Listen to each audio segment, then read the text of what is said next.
What is up, everyone? This is Ete with another episode of The Company Next Door. And today, sitting with me is a friend of mine. I met him about 5 or 6 years ago when I moved into the neighborhood. And he's literally, well, not next door, but he's about a block away. And, I asked him to come on to the show. His name has come up in a few different interviews that I've done, and so I wanted to try to catch the man myself. John's got a great history, and we're going to jump into that. I'm going to have him tell some of that.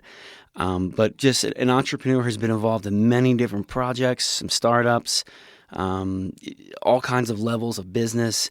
And I think he's got some things that he can share with us. And also we want to try to tell a little bit of his story. So joining me in the studio is John Call. John, how are you? Good, thanks. Good. Thanks for having me. Thanks for coming, man. And you may recognize the last name Call from a local, pretty successful company called Mrs. Call's Candy. Right. Is it Mrs. Call's Candy? Yeah. Okay, I want to make sure it wasn't Mrs. Call's Kitchen. Sorry.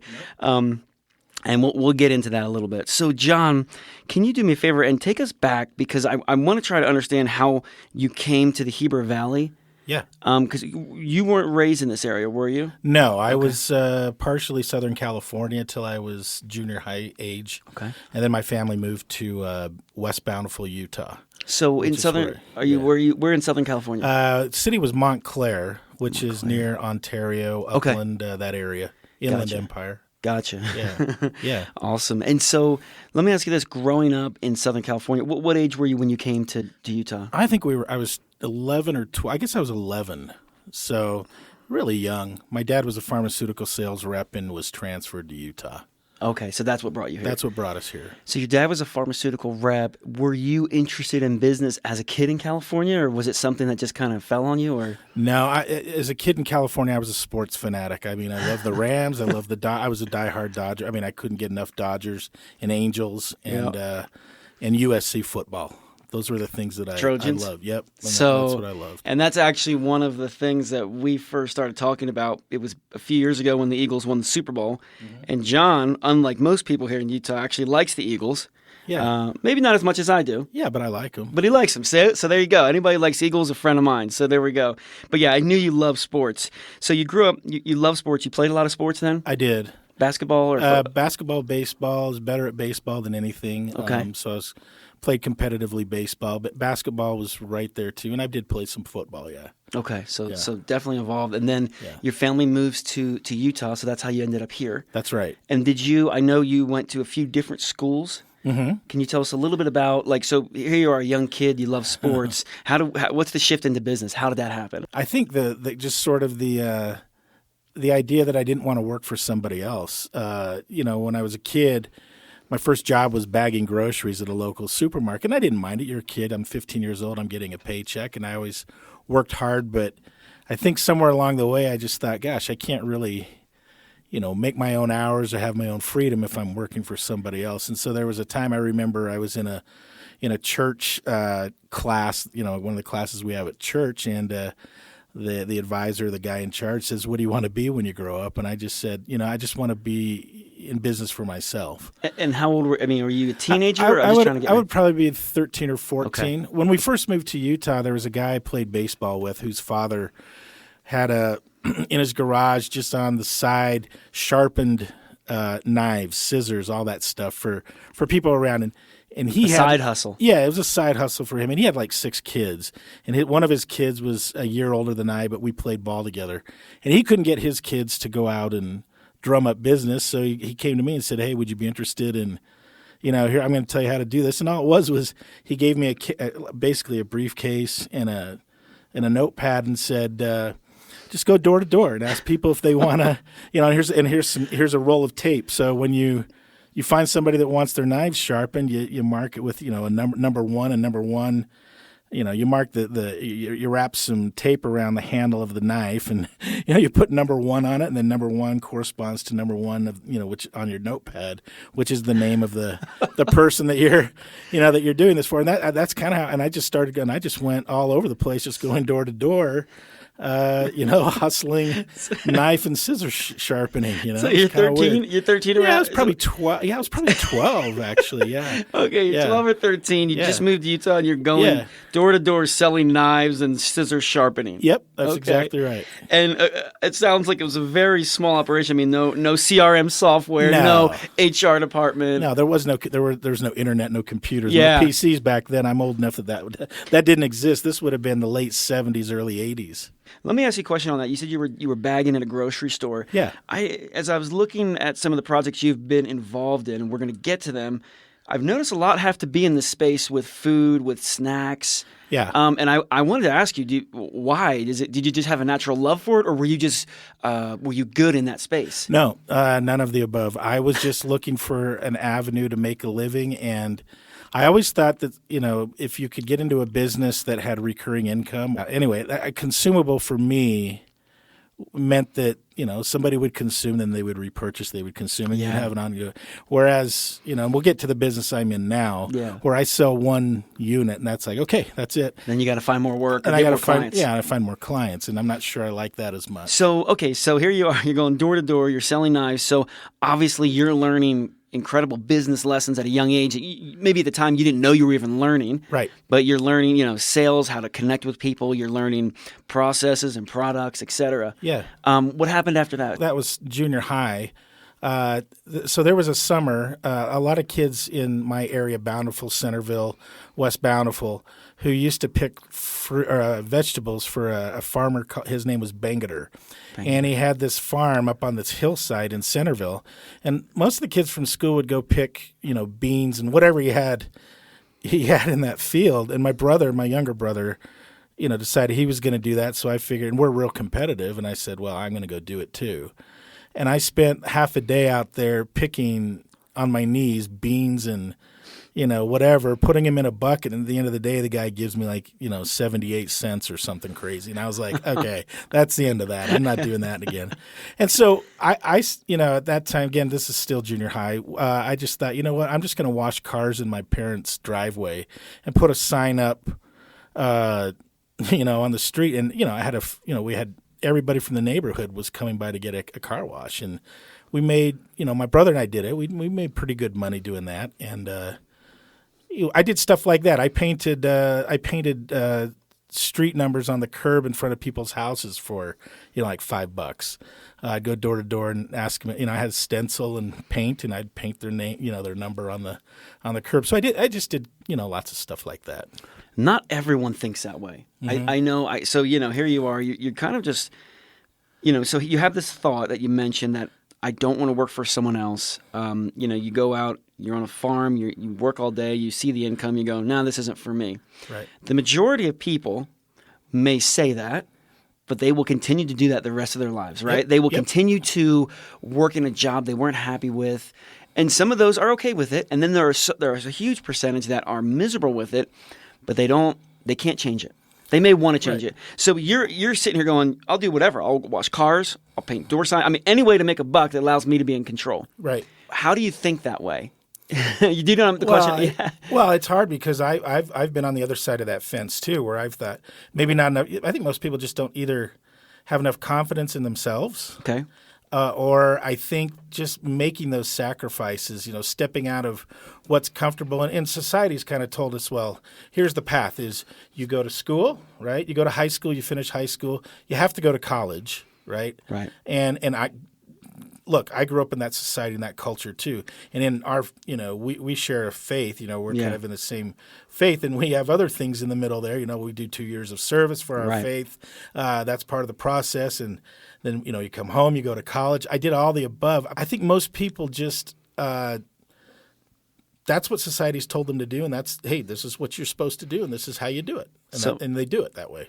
So this is one of my favorite topics, and not to derail our conversation, but because I have you here. So I don't have any schooling. I didn't go down that path, and I know it works for many. It's an incredible way to go. For many, it's not. Right.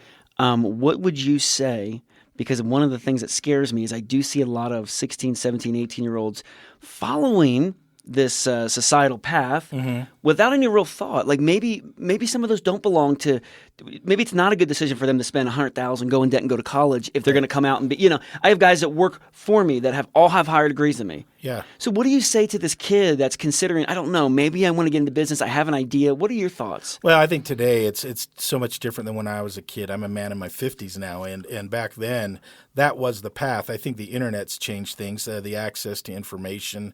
I can learn more sitting at home perusing the internet than I ever could sitting in a class. I remember being at BYU, taking one of my general ed classes, which was some kind of an art class, and I'm looking at a projection of these works of art, in the classroom, thinking, well, that's great that this piece of art is there. And we're talking about who painted this and how amazing this work of art is, but how the heck is that going to make me any money when I get out of here? Like, how is that going to contribute to my career? That has nothing to do with anything. And so I struggled through college. I just, because I couldn't find, I was told that's what you have to do. So I did what I have to do. And then I got there and I'm like, none of this is really that interesting to me, know? And I ended up getting my bachelor's degree, but I didn't get it till I was 31 or 32 is when I finally finished. I was in and out of school, just, looking for,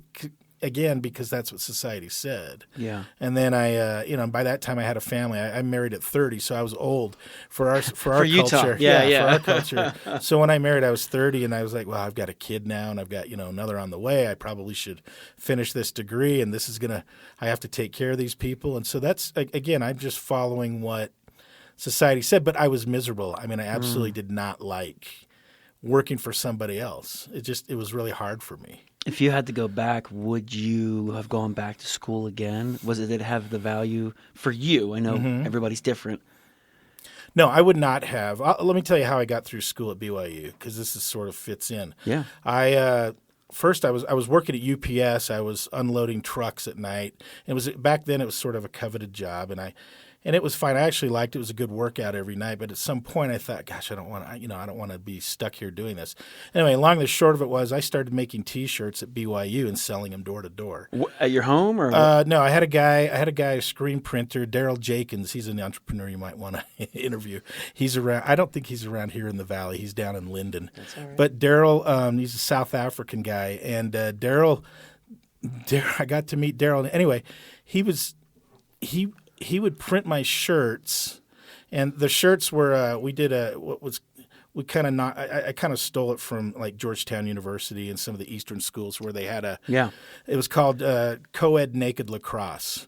So they were selling these Coed Naked Lacrosse T-shirts back at Georgetown and in the Eastern schools. So we just thought, well, I'm going to do it out here at BYU, and it took off. And then we did Coed Naked, volleyball, and they all had some sort of caption that was sort of catchy. And then we did Coed Family Home Evening, which was a huge hit for the BYU Family Home Evening groups. Okay. I did. Back then, the Simpsons were just sort of starting, so we bootlegged Simpsons shirts, and I took them down to the Manti Pageant. I'd gone to the mall in Provo and found a plate at a gift shop or a card shop, a little souvenir plate with a picture of the Simpsons all sitting on a sofa watching TV, and I thought, I've got an idea for that. So I took that, I bought the plate. And back then, we used Corel Draw, and we were able to lift the image off the plate and transfer it to a shirt, and we just did Families Are Forever. That's all we said. That's hilarious. And so we took it down to the Manti Pageant. We did this in the summer, and I took it. I did a big run. I took a chance and took them down to the Manti Pageant, paid a lady whose house was right next to the main entrance to the pageant. I paid her, I think I paid her $25 or $50 a night to let me stand on her lawn and sell my shirts. And I think in a week we sold $10,000 worth of shirts. All right. Which was enough to cover my tuition for the next year. And I was like, and then I did a Detmer for Heisman shirt also. I went down to the Campus Credit Union, and they had a promotional calendar for everybody that signed up for a new account at Campus Credit Union. They gave him this poster with this would have been Detmer's junior year when he was really a big Heisman candidate. And I think it was junior year. Anyway, and it was just a photo of him kind of in a passing, formation or position.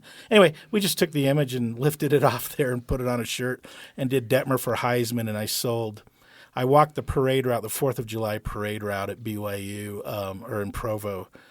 And I think I sold out, but I think it was like $3,000 in like an hour, probably an hour and a half, hour and 20 minutes. And I was like, well, I'm not gonna go. I'm not emptying trucks anymore. I'm not gonna go unload trucks anymore. So that's awesome. So do you still have any of those Simpsons shirts? I don't. I love the Simpsons. I so don't. That's funny. I've never seen that. Yeah. So I love it. I love, you guys, if you're listening, business in 2020 looks nothing like, in some ways, it looks nothing like business in 1980. But in some ways, at the core principles, it's the same. Yeah. You come up with a product and you just hustle it. You get out there, and that's what John has done. And you're going to get paid for college. There's so much money to be made if you're willing to just do it. Yeah, it's scary. When you have a family and stuff like that, it becomes scary. And that's when it's like, do I give up the security of a job because we think it's secure, but it's not secure. Since I've worked for a couple of, again, we may get into this, but I've sold a company or two to private equity firms, and then they retain me as a consultant or whatever, and it's not even stable. I mean, they flip that thing or they're gone inside of 1 to 2 years. I just don't see much stable in a job nowadays. I don't see it. I tend to tell kids, my kids also, who they're still following that same the path that they hear at high school, and I'm sure the high school teachers, if they listen to this, are probably I'm probably the crazy one, but I think a lot of kids. We'll get some heat, but that's okay. I think kids need to go into the trades. Yes. I think the trades lack.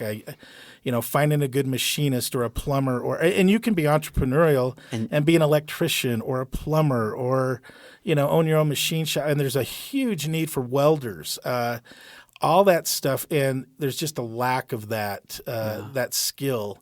In our culture right now. And so I tell kids, look, I don't know, college, you can listen to a Mark Cuban or somebody like that that's going to say you'll never recoup that amount of money that you spend on on a college education. It's going to be difficult to recoup that, with the way that, you come out of school and they pay you $50,000 a year and you just spent $150,000 to $200,000 with interest, and that's why we have people buried in debt and they never get out. With student loans. So I don't know. I sometimes think a trade may be a better way to go. There's this false sense of security in corporate America, because that, to me, that's part of this lie. Again, some people it works out. You go to school, you get the education, you go. It's the perfect path for some. Sure. But for many, and it seems, I'm almost wondering if it's the majority. I don't know if that's the right path. And like you said, there's this lie, like if I can get a job with, Goldman Sachs or with whoever, I'm going to have security for the rest of my life. Yeah. And I look the other way. I love business because I'm in control. Yeah. And so I control the security, right? If the economy hits, I can scale down, but I can, that kind of thing. Yeah. After you finish up at BYU, all these different little ventures that you're having, these side hustles. Tell us about what brought you to Heber. And then your first venture here in Heber. Yeah. So what brought me to Heber is I was just, we'd been married about 5 or 6 years. And what brought me to Heber was just the need to be in business for myself. Going back a little further, when I first married, I worked for a food manufacturing company in Provo. I was the national sales manager, and I really enjoyed that industry. And the company, had with the partners, they had some internal strife and whatever. So I went my way. I actually ended up in the trucking business in what I thought was a secure job, as an account executive, with a company car and expense account and all that stuff. But I hated it. Yeah. And so I was looking for a way to get back into for whatever reason, I sort of connected with the food industry and I liked that. And so there was a guy here, Dennis Schindler. And Dennis, I had helped Dennis some years before. He had developed a couple of food products and didn't know how to market it. And so I just sort of helped him by finding some brokers and some distributors for his product. Well, one day I was driving along, in my secure job, and I was in my territory, making sales calls, and I just pulled my car over one day, and I'm like, I can't stand this job. Wow. And so I called Dennis out of the blue and said, Dennis, would you be interested in selling your company? And he's like, whoa, yeah, I totally am. And I said, why? And he said, well, because he only had one distributor. He's like, well, my distributor has terminal cancer, and he's the one with all the customers, and I don't want to go out and manage all that. I said, well, I'd be interested in buying it. And so we came to an agreement. I bought it. Anyway, so I said, I'd be interested in buying it. We came to an agreement. I bought it. I was living in Orem still. I would drive up here and do production at night, then drive back home.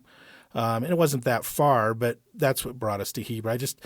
We were going to move one way or the other, regardless of where the business was. I could have put that anywhere. But we liked the Heber Valley, so we moved here. It sounds like maybe you were 35, 36-ish. I would have been, I would have been 30. Yeah, I would have been 34. So I'm 36. No, I was 36. I was your age. Okay, so at that time, one thing I have learned, and I've been doing business almost 10 years, it's not easy to get money. Right. For acquisitions, for growth, it's not easy. Trust me. Anyway, how did you get money for this buyout? You're in Provo. Where's the money come from? Yeah, I should mention. So we were living in a twin home in Orem that I had bought from a buddy of mine. It was an owner finance deal. And so he was carrying the financing. But so my expenses weren't crazy, even though I had 2 kids at the time. But I bought an old house 3-4 blocks south of the BYU campus. This old house had been built in 1898. And I bought the house. Most of it had been renovated by a BYU professor, and his son thought they were going to buy this house and either flip it or turn it into a rental property. And anyway, I ended up buying the house from him, and I'm finishing off the renovations, and I turned the garage into a separate apartment for a married couple.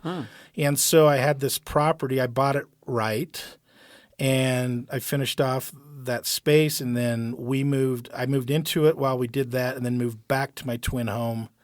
I rented out the twin home. Anyway, moved back to the twin home and rented that out, and it was cash flow positive. Wow. So and I held it for about a year and a half, and then I sold it. And then I made enough on that to buy the business from Dennis and move up to Heber. Okay, and that's how we do it. And then we sold the other house also. And with the proceeds from both properties, it was enough to get started. Okay, so it was basically a real estate deal that helped you get the initial financing. Correct. So you get to Heber, you buy the company from Dennis.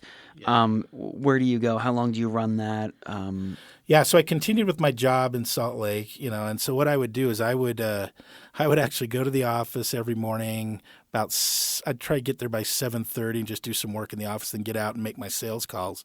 And then by, say, 1 or 2 in the afternoon, I'd have everything wrapped up, and I'd try to be back up in Heber by 4 or 5, and I'd do all the production myself. Wow! So I'd stop over at the library every night before I'd start my solitary production, and I would get a book on CD from the library, and I would listen to books on CD while I was doing production myself. Mostly business stuff or stuff like that, just things that whatever. But that's kind of how I started. So I'd come back, I'd do production myself, I'd produce all the product. My wife would package it. Sometimes I had family come up from Bountiful. They just thought it was fun and kind of cool that we were doing this. So they'd come up to our house and help package sometimes. And then I was able to get one big distributor in Salt Lake who really, pushed us forward there for probably the first 2 years. We had a pretty good account base from Dennis's previous. I was able to get the distributor that he had did pass away, and I got a hold of the distributor's wife and begged her, pleaded for the customer list, and she was able to find it, and she was happy to do so and gave me the customer list. Just gave it to you? Yeah. Wow. And so, because they discontinued the distribution business. They were in Park City, and they had a specialty food distribution business. And anyway, she gave me the customer list, and then I just started calling all those customers and maintaining that customer base, and then growing it from there. And so my wife would package, and then the next day I would plan my sales calls in my regular job around the delivery points for the production that I had done 2 nights previous. And so that's kind of how I did it. So I'd make my sales calls and then make sure I was close enough to my customer where I could drop off the product. And then the product just started growing. I got more I had a flexible enough schedule that I would find other distributors in other states, and my goal entirely was to go nationwide. And eventually we did that. Okay, and then what happened? Did you sell the company? Did you shut it down? Or? Yeah, no, we kept going. No, we went and went. and that's when I think you met Scott Maxfield. Yep, just met him the other night. So Scott and his partner Devin had approached me about buying the company. This would have been around 2000, maybe 11. So I think I started in 2003. Yeah. And I had no real notions of selling. I mean, we developed there was some things in between, but at the end of the day, they had approached me, and I sort of was like, nah, I'm not interested in selling. And then they came back to me. I don't know. Scott probably told you. I don't remember. Maybe it was a year later or something when they came to me again. Well, what was weird was the week before they came to me, Sweets Candy approached me. And Sweets Candy in the candy business is a really, really, really big company. Huge. I mean, they're really big. And they're based in Salt Lake. And I got a call one day out of the blue from the president of Sweets, and he's like, hey, I want to come up and go to lunch, And so he came up, we went to lunch, and I felt like he was just probing. We just talked. It was just a friendly, lunch meeting, but there was, it felt like he was trying to, pull some information out. And I just called him back the next day and said, thanks for lunch. And by the way, are you guys interested in buying me? Is that why we did this? And he's like, actually, we are.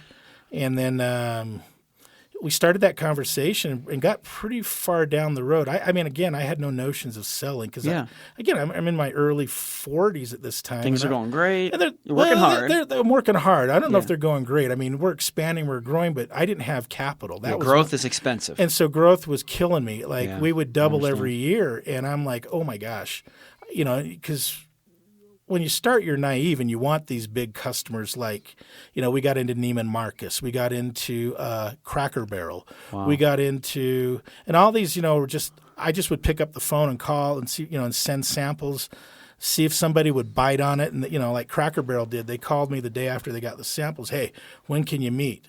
And then I flew out to Tennessee. We meet with them, and crazy. And same with like I said, Neiman Marcus, grocery stores, Giant Eagle back in your neck of the woods, back in Pennsylvania and stuff like that. So things were going well from that regard, but I was always cash strapped. Yeah, I mean, I always. Understand. And I'm like, gosh, we're growing, but and I'm taking a little salary, but not much. I mean, again, I'm living off of the sale of my 2 properties. Right. And I did that for probably 3 years where I just lived off of it. And it was like, I remember just, so scared, It's so hard because, and I get I have this conversation with my wife sometimes because I have spent the last 7 years in this growth place. Yeah. And so on one side, you're going, this is so exciting, and you get so wrapped up in it, and you want to buy more companies, and you want to grow. But like you said, the cost of growth, back to being without having business experience, I have no clue. I can't believe what it costs to get there. So on one side, you're seeing the revenue, the net profit, things are skyrocketing. You're seeing this branding take off. But then the other side, like you said, you don't have the cash. And people think, hey man, this guy's killing it. He's living high, and you go, no, I mean, we're doing okay, but we're not. The company's worth a lot, but I don't have that money. Yeah, you look at people too often. The mistake is made by people measuring a company's revenue. Measuring by revenue, not by what did you really earn. Exactly. And so our revenue was growing, and I think there were other opportunities to sell. I won't get into all these side stories, but there was definitely I was always cash strapped, and so part of that I funded with the I helped finance that growth with the partnerships I had formed with our suppliers. Like they knew that I was good. If I said I was going to do something, I would do it. But there were times I remember in the heavy production season, I was Meadow Gold's biggest customer up here in the valley, and so they deliver so much cream. And I'm sure it's now with Mrs. Carlton, it's so much bigger now. Yeah. But and they probably don't even use them anymore. But I had 30-day terms, and I can't remember, maybe it was 15 or 20. I said, look, guys, I got to get at least 30, because this is why. And they worked with me, the suppliers for some of the other raw ingredients. I would just say, look, during this period of time, give me 45 days. Can you give me 45? And they would work with me because I had always made good on what I said. For those that are in this situation right Yeah. now, companies that are growing, but the cash is tight, it's just a little hard to get things paid, but the future is looking good. It sounds like one thing you're saying is, talk to your suppliers, make that relationship. Any other ideas how to get through the storm? Well, one thing I found is just really good accounting practices and really knowing where you are financially at all times and watching the labor. And when we had moved to the location next to Reams here in Heber on Main Street, that shopping center, when we built it out, I put my office. It was kind of a weird office, but I had my office kind of in the production area with big windows, so I could watch production, and I could watch and see where we were wasting steps. Like if I had a girl that was on the line or a person on the line that was doing production, they had to take 2 or 3 steps to their right or to their left or whatever to do the next process. I would move all the processes up. Awesome. I did not want them taking 1 step, 2 steps. I put everything. So the flow for me was a real important thing because the way I saw it was every touch I can eliminate, every step that I can eliminate, every movement that I can eliminate. While it doesn't seem like it's that significant, over time it becomes very, very expensive when people are taking steps and doing stuff like that. So you just have to be a good manager, I think, just really watch. So you gotta be a good operator. You've got to watch, and I'm not good with financials like in accounting. I hired an accountant, somebody very good that helped me. Once I did that really helped me a lot when he helped me understand the numbers better, and I got better at maybe just managing costs. Okay. Yeah. Yeah. So you sold the company. Yeah, sold it to the guys that have it now. Yeah. And from what I understand, I just toured their facility last week. I can't remember exactly, but they're projecting to push over 30 mil this year in revenue. Yeah. They took it over, and now, like I said, I don't know if it was 30 or 40 million in this year. How do you feel? Like, do you look at that and say that's cool?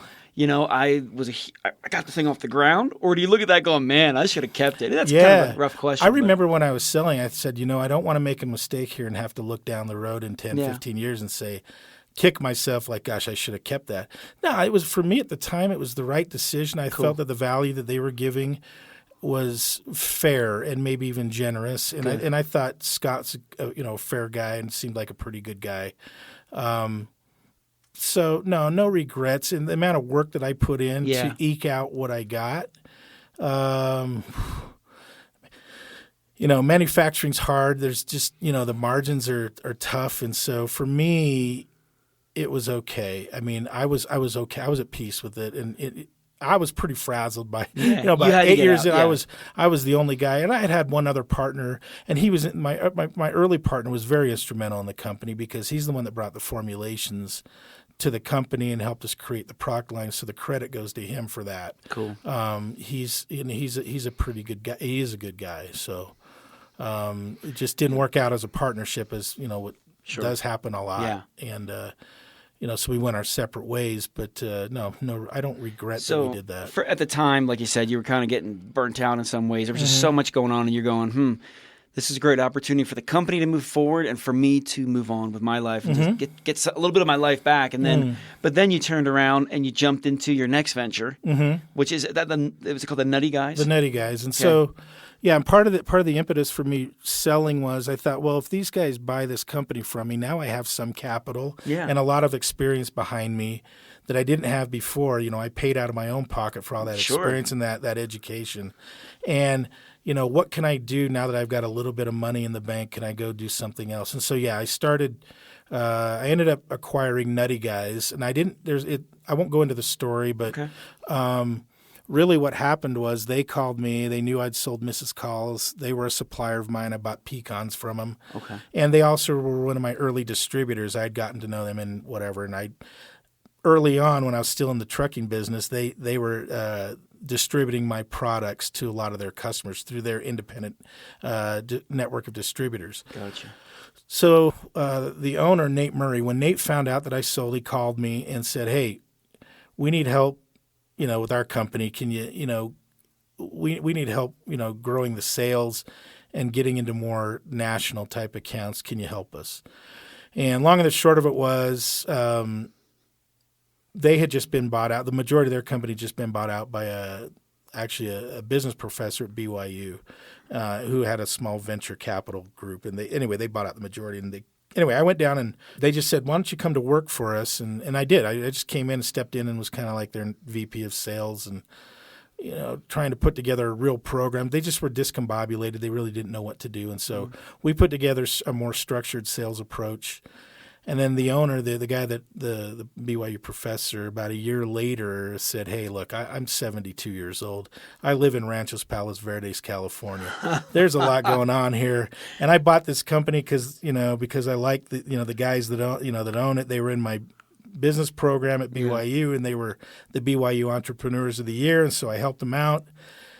And he goes, we've lost over $700,000 each of the last 3 years, and I dumped a lot of money into this, and I think I just want to sell. Can you help me find a buyer? And so we tried that and couldn't find any buyers. And so he just showed up one day and said, hey, why don't you just take the company? And so, we worked out a deal, and I ended up owning the majority of the company. Wow. And they were at the time they were about $16 million a year. So here was Mrs. Calls that I just was a little over. I don't even know that I think we were just shy of $1.5 million a year when I sold it to Scott, and they're going to do $30 million this year. Yeah. But Nutty Guys was about $16 million a year, and so this was a much bigger company. So much bigger company. They had more distribution. They owned their own facility. It was about 60,000 square foot facility in Salt Lake.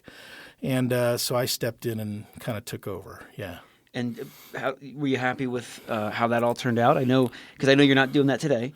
Right. So there's a story there. Yeah, there's a story there. It was a mess. They would say it was a mess. And I was scared when I took it over because it was so disorganized. What they had was very good sales, revenue, and distribution. They had good distribution, which was important to me. But the back end, meaning the production, the processes, the facility itself, the layout of the facility, all of those things were just that. It took me a while to decide to even do it because I'm like, this thing is just such a disaster. And ultimately, we just kind of squared it all away. Part of the deal for me was, look, when Joe sold it to me, he's like, look, you pay off all the debt that I've personally guaranteed, which did not include, he put up, I think, just about $1 million cash when he jumped in. He put in $1 million cash.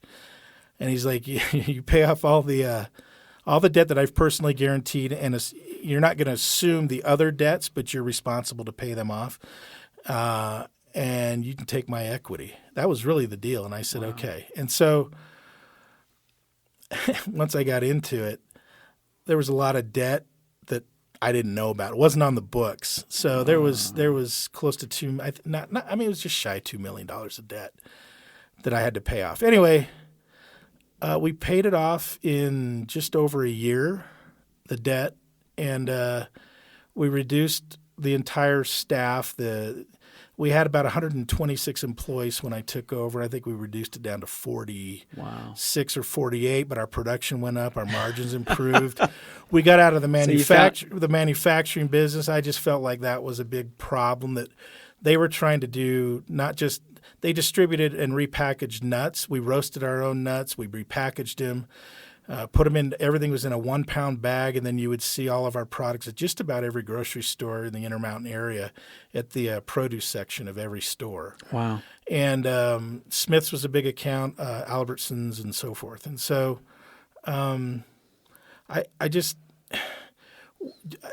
we were trying to do everything, coating nuts with chocolate-covered peanuts. And we had our own equipment to do that. We had a big enrober, and an enrober is a big machine that coats things in chocolate. Like we did our own chocolate-covered pretzels. I think we invented the chocolate-covered cinnamon bear. That was a big item now. That's Sweets Candy now sells those in Costco. But we were doing all these things ourselves. I thought, I don't think we're very good operators. And so we did a little analysis and figured out, look, let's find somebody else to manufacture these items and let's get out of this. And so I sold all the equipment to put into the business to help us pay off debt and continue to move forward. And that's really what we did. And so, that's what we did. So here's a question, because it sounds like you came in with Nutty Guys. Is that with Nutty Guys, and you simplified. You got in. Sounds like you got a cool way in. a very Yeah. unique story. I Yeah, mean, yeah. hey, pay off my I was debt, take lucky. my equity. It's pretty lucky. And then you were able to liquidate some. You were able to improve the processes, see Yeah. some of the ways, go from 100 plus employees down to 40, Yeah. and start not doing as much in house. So Right. you simplified things. But my question is, when you left Call's Candy, and I'm relating a lot to this in my life. You were here. You've been building this for I think it was 7 or 8 years, growing it, working like just crazy. You sold it, and you in my mind, I'm going, there were so many moving parts, right? Yeah. So now you're going, oh man, this is great. I can just relax. But then you jump into something that needs so much improvement. Yeah. So Yeah. you cleared your slate. You were feeling good, and then you brought it all back in maybe a crazier way. Yeah. Were you just looking for pain or what? Yeah. Well, Were you bored? I mean, where do you get when you sell a company and have success? I was bored. When I sold Mrs. Calls, I thought, okay, like you said, I could take a breather. Yeah. And I was like, oh, wow, okay. I don't have all the pressure that Yeah, I've had and all yeah. the responsibilities and everything. But I was about 2 to 3 weeks in, after I'd sold it. I honestly had no idea what I was like. I don't know what you do what do people do every day? Like 3 if you don't- weeks? Yeah, I was I like, thought you were going to say 2 to 3 years. no. I was like, and I probably could have gone 1 to 2 years and not had to work, And I was like, but I didn't know what to do every day, and I was just dying. And so when they called and said, "Can you come help us with this business?" I said, "Sure." And what I always liked about them was they had a broader product base that appealed to more people. I mean, I was selling caramels and pretzels coated in caramel and chocolate. Now, the product's good, but how many people, out of 300 million in the U.S., how many really consume those things? Right. But peanuts, nuts, and we sold, actually, to be true, we were really a candy company at Nutty Guys. We sold 60%, 65% of our sales came from just repackaging candy. We would just get candy, gummy bears, you name it, in bulk, and we'd repackage it into 1-pound bags and distribute it. So, but I don't know. I was bored. I needed something to do. And then when this came along, I was scared because I remember walking around the warehouse, and I could tell you story after story about how just backwards these guys were. It was like I remember walking around the warehouse, looking at this warehouse, going, "Oh man, do I want to deal with this?" Yeah. And it's just so messed up. But I looked and said, "Yeah, but look at the accounts that they're in. Look at the distribution. Look at the, we can make this work." And so that I guess I just decided at that time go for it. I don't have anything to lose. I'm not signing for Joe's debt. I'm not signing any of the debt that exists today. Right. I'm not personally liable for it. So let's just go. I just go for it. If I think about it too much, I'll definitely talk myself out of it. I love it. So I just go for it. I love you sharing some of the thought process there. So, did you sell Nutty Guys? Did you? What So we started on an upward trajectory, and then we'd they had a couple of years of losses of about $700,000. Now we lost money the year that I got involved, but we only lost it was about 100. Maybe 120 as opposed to 750 each of the last 3 years. So we'd really turned it. Plus, we paid off that debt. Yeah. So the next year looked poised to do really well. But what happened was a company out of Ohio named International Confections had purchased Maxfield's Candy in Salt Lake City, which has been around since 1947. And they called me and said, "Hey, we want to talk." And so they came over and talked, and they wanted to buy the business because much of their business was very seasonal. I mean, they were heavy fourth quarter business and early first quarter, but from February or really January to July, they were sort of sitting around waiting for orders to come in and, had to make their cash last. So Nutty Guys provided them a way to have cash flow during the downturn because we didn't have as much seasonality as they did. We still did, but not to the degree they did. So anyway, they decided, "Hey, we'd be interested in purchasing you." And I'm like, "Hey, if the price is right," I mean, I got into this really with nothing, and if the price is right, I'm going to do it. Yeah. And so it ended up being a good deal for us on paper. Yeah. And up front.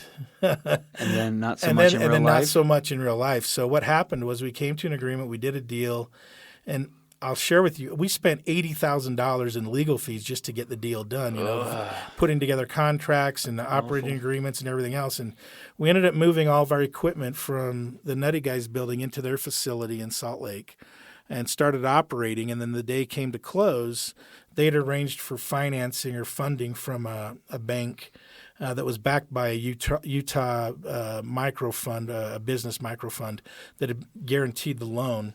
Anyway, the day came to sign the final docs, and their funding got pulled by the bank.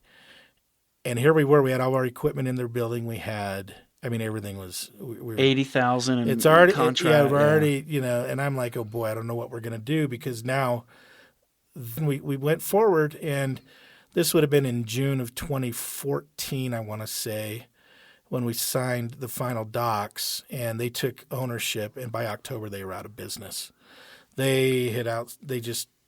So did you lose out on money? Yeah. Because it was a payout over time? Oh, yeah. They gave me the agreement was they would give me a chunk of money up front, and then for 3 years thereafter, or 2 years thereafter, they would, and I was on contract with them for a heavy salary for the next 3 years. But so anyway, what happened was it fell into receivership with the courts, and at the very end, Mrs. Fields, if you know who Mrs. Fields Cookie is, so they ended up with the brand. They're the ones that bought it, and I did some consulting work for them for a while. But this is a question I just have because I don't know on this level of business. Did Mrs. Fields have any obligation to pay towards your debt, or when they just shut? Yep. So what happened was the court came in and intervened before International Confections could file bankruptcy.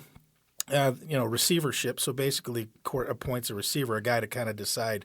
This is how whatever money comes in. This is he decides who's gonna get the money, and at the same time, that receiver is also looking for companies to come in and buy the assets or the entire business, and that's what he did. He ended up buying.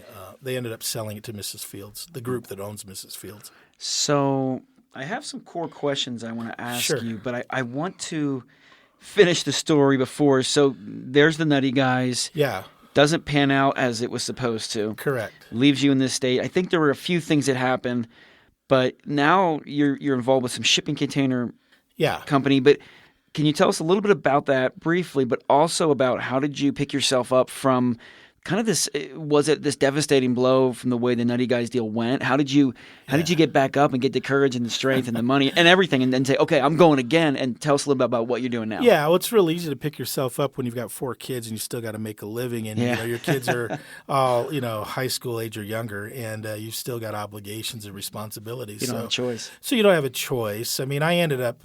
I personally did. I took a hit. I guess I lost on that deal from what was due to me, but personal losses in terms of what money did you put in that you lost, the answer is none. I didn't lose anything because I didn't put anything in. Really, personally, I put some in, but then I'd pull it back out to cover myself. But so I didn't.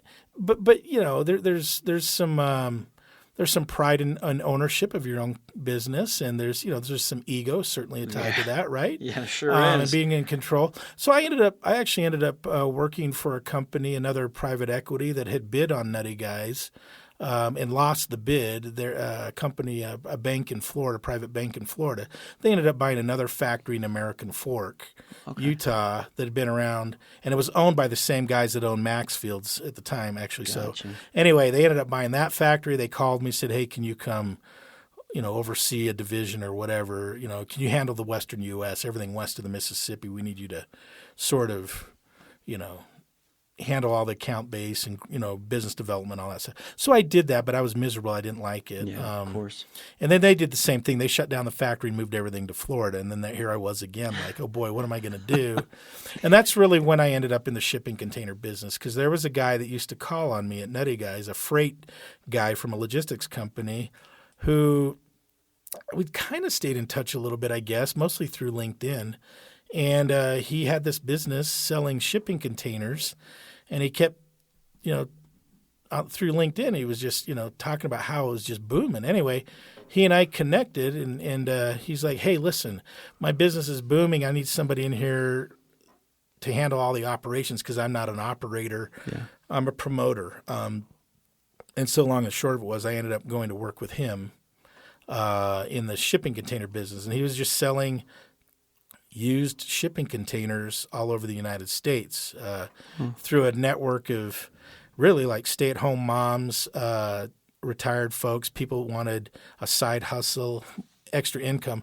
They would they were working out of their houses, these salespeople posting classified ads on Craigslist and Facebook Marketplace selling shipping containers.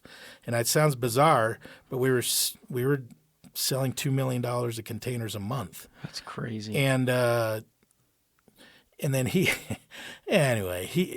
made some poor choices, the owner, and the company just fell into a bad way. And I guess unfortunately I could see it coming, and so I left and just said, heck with it. I know the business. After I'd been there less than a year, I said, I think I got this. And so I just started my own, and that's what we do now. So where are you getting your containers from? So where are you selling them? Where are some of the hot spots? So we get them from the big ship lines. So, the United States is really largely an import market now. We don't export as much. So we get all these these containers filled with products from China and all over the world, really. And then we get so many coming in that we don't have enough goods to put back into them and then ship them back out overseas.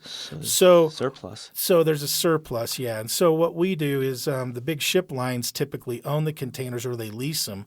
And after they use the containers for about 10 years, then they decide, hey, let's dump them now on the market and sell them, or find another, repurpose them, I guess. Okay. And then they replace them with new ones. So when they decide to do that, they let me know, and they're like, okay, there's about 48 locations throughout the United States, largely big metro areas. In the West, we've got Oakland, Seattle, Portland, Los Angeles, Salt Lake, and Denver.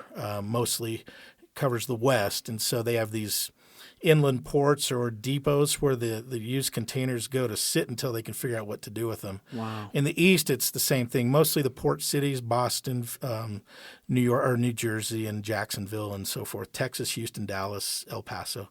Anyway, 48 locations throughout the United States where these containers go to rest until they can figure out what to do.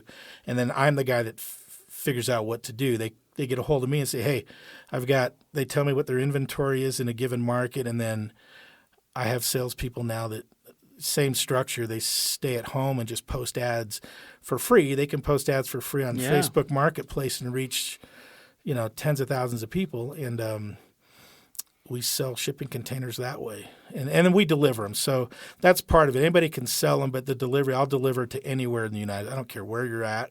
Wow. I have enough. I've built up a network of trucking companies that have the equipment to deliver containers, and so I'll deliver them anywhere in the country. Wow. And so that's what we do now. So it sounds like it's in some ways a lower overhead type of business. Totally. I mean, you got the sales staff, they're putting the ads out, they're virtual almost, right? They're totally virtual. So are you running this just from your laptop then? Yeah. I mean, that's awesome. Pretty much. And so, and again, I don't really, I guess the secret is, I don't pay for anything until the customer's paid me. Yeah. So once they've decided they want to buy a container, they transfer the funds to us. Once I see the funds have cleared, then I get a hold of the ship line and say, okay, I'll take, this many containers in St. Louis, for example, and I buy them, and then I arrange the trucking to deliver it and so forth. Wow. So that's kind of how it works. Wow, that's awesome. And there's more revenue. There's more revenue, and there's a lot less risk. I can make a lot more money doing this than working like a dog. I mean, manufacturing's hard because there's so many variables. So this has turned out to be a pretty good thing. Awesome. Yeah. So in kind of switching gears as we kind of wind down, I got a couple questions for you. One is, can you tell us, you've had kind of a wild ride for the last 20 years. I'm sure a lot of ups and a lot of downs. Oh, yeah. As you said, with children at home, any entrepreneur knows that pressure of having to provide and being concerned about the safety and the future, of your family. Sure. What were, and I think you've kind of shared them, but what were what's one of, when I ask you this, the hardest moments that you can look back on? You're like, wow, I can't believe I got it. Was it, when the Nutty Guys deal didn't go the way it was, or what's just a hard moment that you gritted through?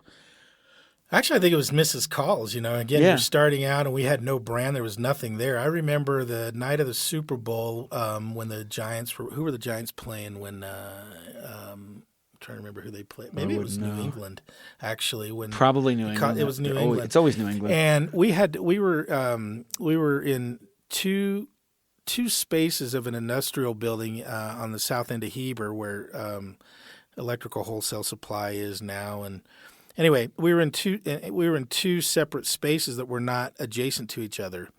And to reduce costs, I said, look, we got to push everything into one space.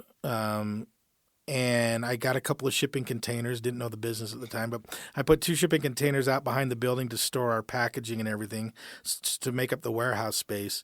And it was Super Bowl night. It was snowing. And my partner didn't show up to help me move stuff. And I didn't want to do it on a Sunday, but we had no choice because I had to be out by the next day. He decided to just, I guess, take off. I guess he had the Super Bowl he wanted to see. And anyway, it's snowing, and I'm out there on a forklift moving stuff out of one building at the very end of the complex to ours towards the center, and sliding in snow in this forklift and putting stuff in the building, and just like I wanted to be home watching the Super Bowl too. But I just remember thinking, gosh, this really stinks. But I remember at the time thinking, but this is where some people get successful and some don't. Yeah. People that are willing to do the stuff, the hard stuff, usually it'll pay off. And I think it did, in the end.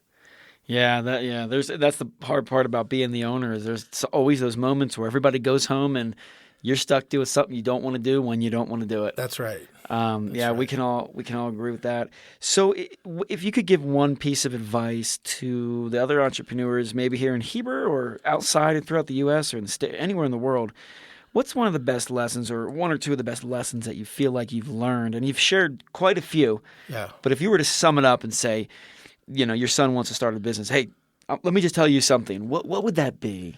Well, I would certainly tell somebody that it's more work than what you even think it's going to be. So just be aware that that's.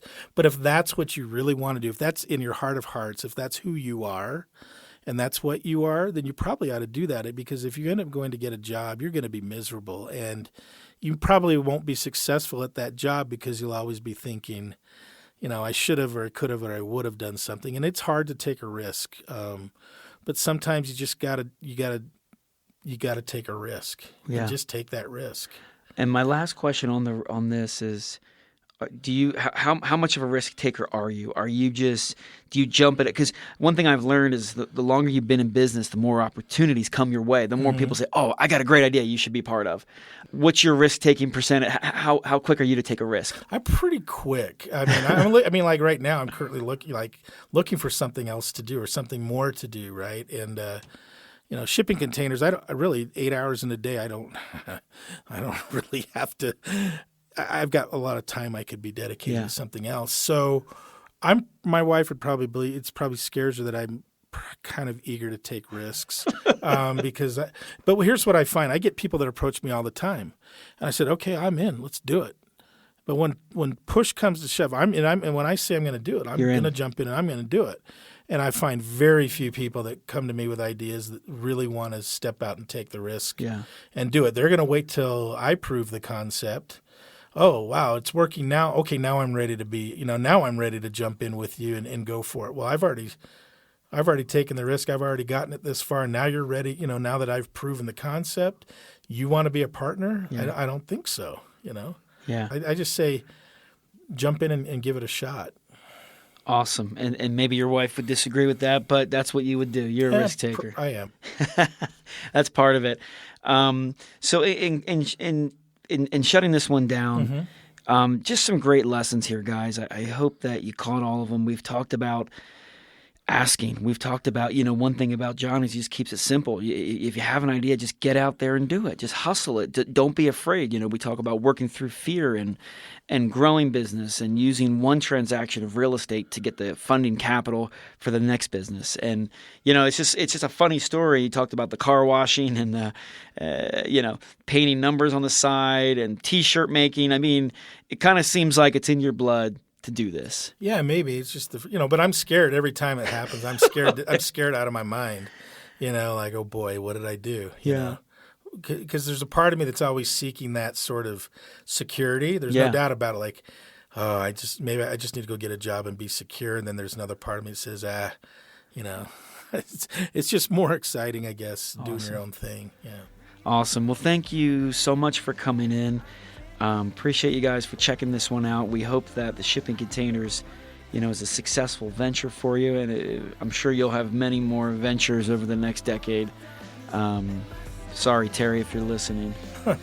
She's like, no more ventures. But anyway, thanks for coming in, John. Thank you for having me. I really enjoyed it. Awesome. Thank you, guys, and we'll see you on the next episode. Everything will be okay.